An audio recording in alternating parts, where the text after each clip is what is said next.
Other news, U.S. lawmakers taking a break from Washington, many traveling back to their home states, including here in Minnesota, and some even showing up here at the State Fair. Yeah, and Randy Meyer had the chance to sit down with Republican Congressman Jason Lewis a few days ago to talk about the issues that he is facing as a freshman congressman in D.C. Yeah, and as you both know, it's been a lot on the plate in Washington, and his first 6 months have been a whirlwind for the congressman. He's had some eye-opening days and a quick education about how things work and sometimes do not work in Washington. From the failure of health care reform to his views on a president who shares his party. We hit on some of the big ones.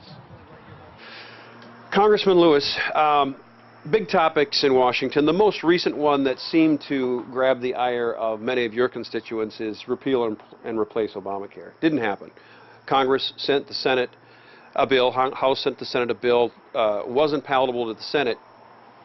Disappointing, and can it still get done? It is extremely disappointing. No one worked harder on this than, quite frankly, the House to get 218 votes and get what I thought was a very good bill, the American Health Care Act, that undid the regulations that are driving the costs, that provided individual tax credits, not just a tax break for corporate America.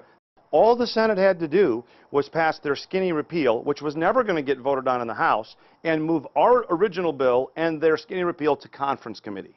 That's all we were asking for. Let's go to conference, work something out that can pass. And unfortunately, I'll be blunt, some Republican senators in the United States Senate let us down. John McCain? John McCain, Lisa Murkowski, Susan Collins. I don't want to make too many enemies as a freshman here already, but I think I speak for a lot of people to say we were very, very disappointed, especially considering it was just going to go to conference. Let's talk about the president. Yeah. He makes news every day, probably more so than any president in my lifetime. Do you ever, as a Republican, cringe when he tweets or speaks?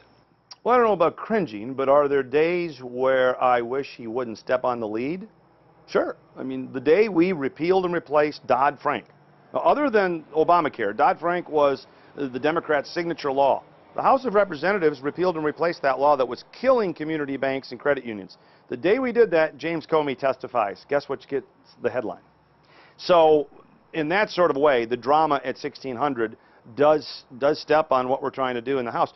The wall, will it ever get built? Will Congress appropriate money for a wall? The House has. The House of Representatives has appropriated money to build the wall. Again, Senate, along with about 250 bills, they're sitting in the Senate. Right.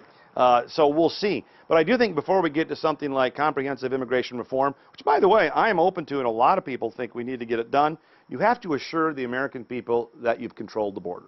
Why don't more elected officials like yourself hold the town hall meetings? Well, my political opponents, and understand, these are not folks, Republicans, independents, or even Democrats that voted for Trump and woke up the day after the election and says, oh my gosh, what have I done? I've got to demand a town hall and start protesting and trespassing to all things. These are orchestrated campaigns, and they were orchestrated going all the way back after the election by Democrats, by liberal activists to say, what can we do to bring down the Republican majority? What can we do to bring down the president? And one of those plans were to politicize town halls.